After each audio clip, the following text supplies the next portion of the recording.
চরমোনাইয়ের পবিত্র মাটিতে আজ ভোররাতে ঘটে গেল ইতিহাসের এক অভূতপূর্ব ঘটনা।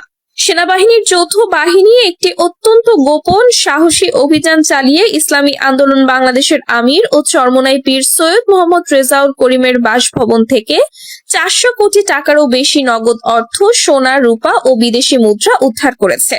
এই বিপুল পরিমাণ অর্থের সঙ্গে পাওয়া গেছে অসংখ্য বিদেশি পাসপোর্ট, ভুয়া ভোটের আইডি কার্ড, বিএনপির নতুন সদস্য পদের ফর্ম এবং একটি গোপন ডায়েরিতে লেখা জোট ছাড়ার পর বিএনপিতে যোগ দিলে কত আসন পাবো নামের একটি হিসাবের খাতা। সেনাবাহিনীর মুখপাত্র মেজর জেনারেল আহমেদ খান সকাল 10টায় জরুরি সংবাদ সম্মেলনে বলেন, আমরা গোয়েন্দা তথ্যের ভিত্তিতে জানতে পেরেছি যে জামায়াতের জোট ছেড়ে বিএনপিতে যোগ দেওয়ার পর চরমোনাই পীরের আর্থিক অবস্থা হঠাৎ করেই অলৌকিকভাবে উন্নত হয়েছে। নির্বাচনের আগে দেশের স্থিতিশীলতা রক্ষায় এই অভিযান অত্যন্ত জরুরি ছিল।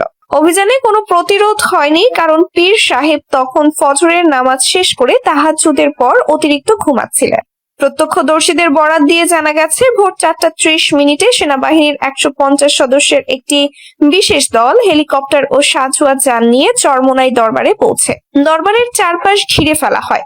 প্রথমে তারা দরবারের মূল মসজিদের পেছনের একটি গোপন ভূগর্ভস্থ কক্ষে প্রবেশ করে। সেখানে পাওয়া যায় 250 কোটি টাকার নতুন নোটের বান্ডেল, যা বিএনপির নির্বাচনী তহবিলের জন্য রাখা হয়েছিল বলে ধারণা করা হচ্ছে। আরেকটি কক্ষ থেকে উদ্ধার হয় 120 কোটি টাকার সমপরিমাণ ডলার, রিয়াল ও দিরহাম। বাকি টাকা বিভিন্ন ব্যাগে ভরা অবস্থায় পাওয়া যায়। কিছু ব্যাগে লেখা ছিল, জামায়াতকে না দিয়ে বিএনপিকে দাও।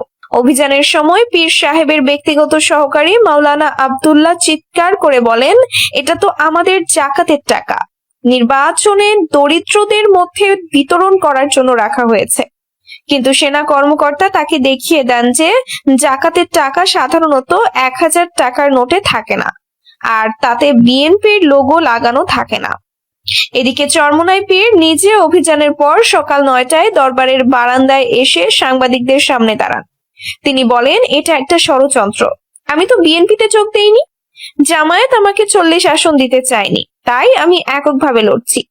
এই টাকা আমার মুরিদদের দান, কেউ যদি বিএনপির টাকা বলে তাহলে প্রমাণ করুক। কিন্তু তার কথা শেষ হওয়ার আগেই সেনাবাহিনী তাকে জিজ্ঞাসাবাদের জন্য নিয়ে যায়। স্থানীয় মুরিদরা এখন দুই ভাগে বিভক্ত।